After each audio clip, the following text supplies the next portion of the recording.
Halo guys, selamat datang kembali di video Sari. Kali ini Sari akan memperkenalkan kepada kalian istilah-istilah hukum yang sering digunakan saat terlibat masalah hukum dan sedang menghadapi penyelesaian kasus di pengadilan. Dan video ini juga menjawab beberapa pertanyaan di kolom komen yang belum sempat Sari jawab, dikarenakan inti pertanyaannya banyak yang sama. Oke, agar tidak bosan mendengarkan Sari, kali ini Sari akan ajak kalian jalan-jalan di daerah Gladak Surakarta ya. Dan untuk pembahasan Sari kali ini akan Sari jelaskan dengan bahasa yang ringan agar kalian mudah untuk memahami. Oke, langsung aja ya. Istilah pertama yang Sari perkenalkan adalah mediasi. Dasar hukum peraturan itu di Peraturan Mahkamah Agung nomor 1 tahun 2008. Di situ disebutkan pengertian mediasi pada pasal 1 angka 7. Mediasi adalah cara penyelesaian sengketa melalui proses perundingan untuk memperoleh kesepakatan para pihak dengan dibantu oleh mediator. Nah, kemudian apa itu mediator? Mediator adalah pihak yang netral yang membantu para pihak dalam proses perundingan guna mencari berbagai kemungkinan penyelesaian sengketa tanpa menggunakan cara memutus atau memaksakan sebuah penyelesaian. Nah, untuk mediator ini biasanya yang Sari alami di pengadilan dipilih berdasarkan kesepakatan para pihak yang bersengketa ya. Jika para pihak sepakat untuk melakukan mediasi dengan bantuan mediator hakim, maka mediasi dilaksanakan di salah satu ruangan di dalam gedung pengadilan. Nah, untuk kalian yang sedang menghadapi kasus hukum di pengadilan, harapannya ya kasus kalian sampai di tahap mediasi ini aja ya, sehingga kalian tidak akan melalui proses sidang perdata sebagaimana contoh di video yang pernah Sari buatkan dengan judul Alur Sidang Perdata. Nah, untuk link ada di deskripsi ya. Kemudian selanjutnya istilah first take.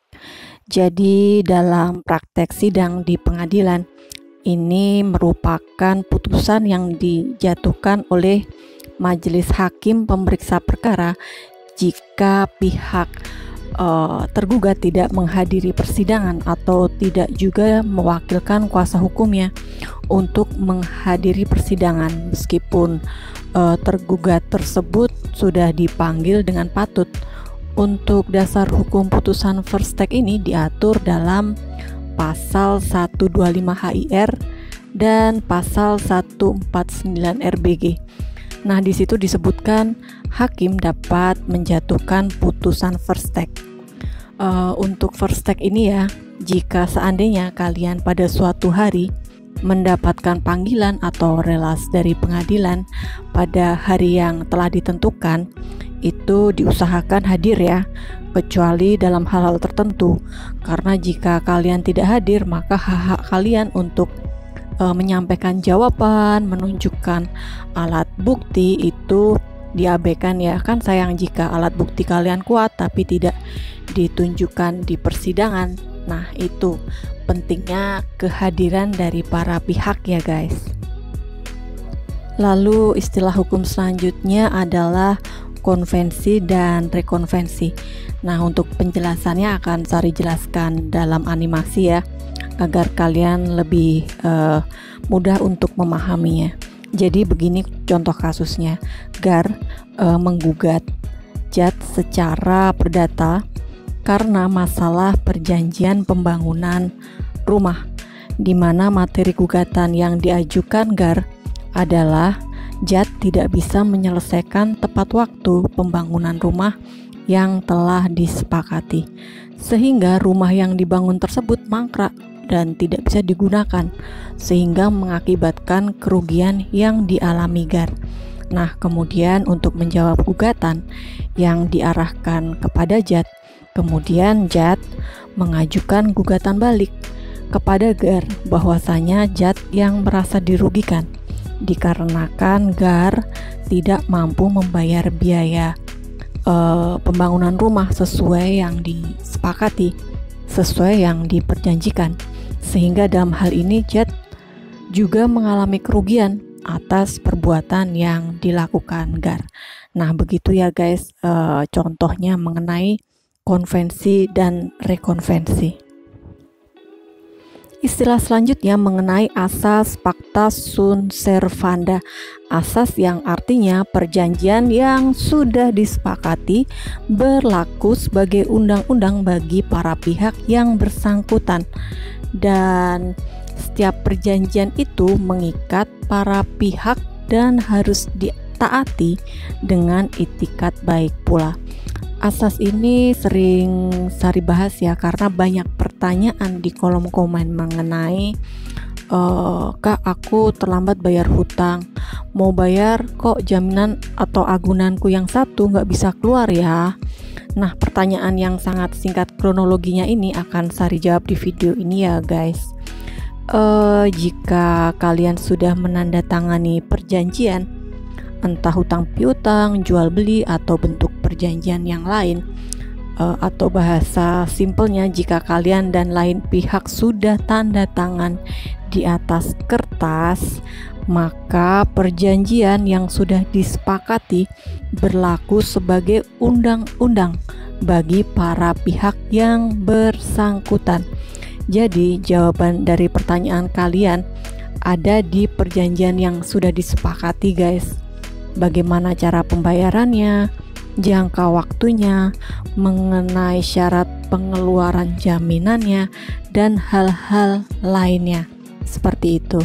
Jadi guys, saran dari Sari, pelajari baik-baik perjanjian sebelum kalian menandatangani, sehingga jika terjadi hal-hal yang tidak diinginkan, kalian sudah tahu apa yang harus dilakukan. Tentunya juga ada alat buktinya ya guys. Kemudian mengenai asas kebebasan berkontrak ini, intinya setiap orang bebas membuat kontrak dan mengatur sendiri isi kontrak tersebut sepanjang tidak dilarang oleh undang-undang, dilaksanakan dengan itikat baik. Para pihak juga cakap sebagai objek hukum, seperti itu. Oke, lanjut ke istilah selanjutnya yaitu ex aequo et bono.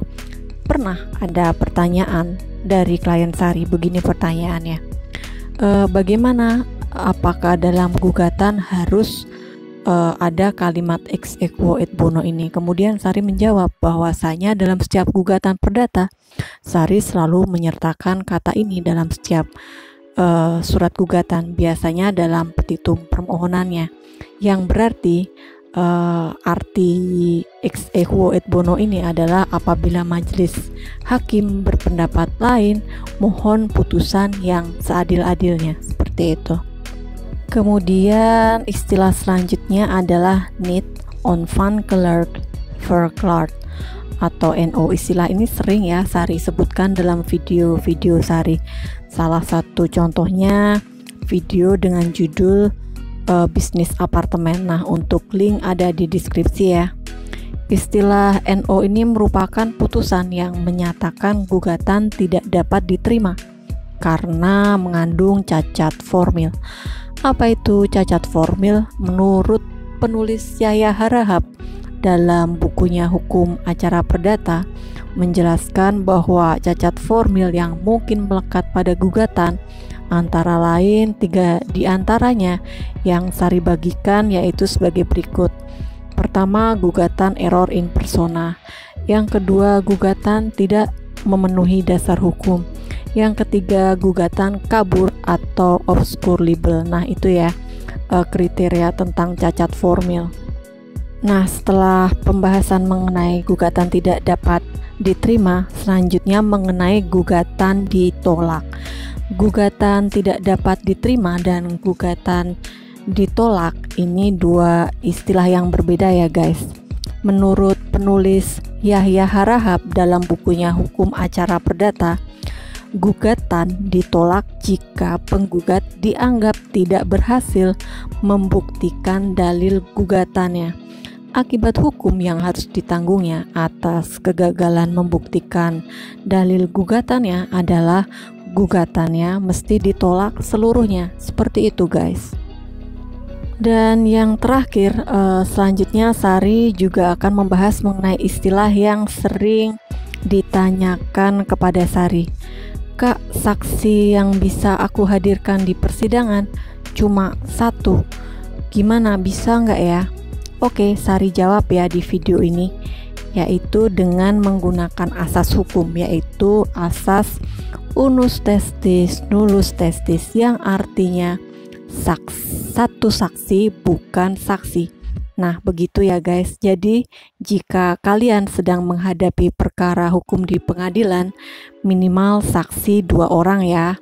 Dan saksi yang akan kalian ajukan, usahakan saksi tersebut kesaksiannya dari hal yang ia dengar sendiri, ia lihat sendiri, dan ia alami sendiri. Karena jika kesaksian saksi tersebut didengar dari orang lain, saksi tersebut testimonium di audito ya. Oke, begitu ya guys istilah-istilah dalam hukum yang sering Sari temukan di persidangan. Semoga video ini menjawab pertanyaan-pertanyaan kalian. Dan untuk tambahan materi silahkan di kolom komen ya. Dan akhirnya jangan lupa klik like dan subscribe agar channel ini lebih berkembang lagi dan memberikan manfaat untuk kalian. Terima kasih, see ya.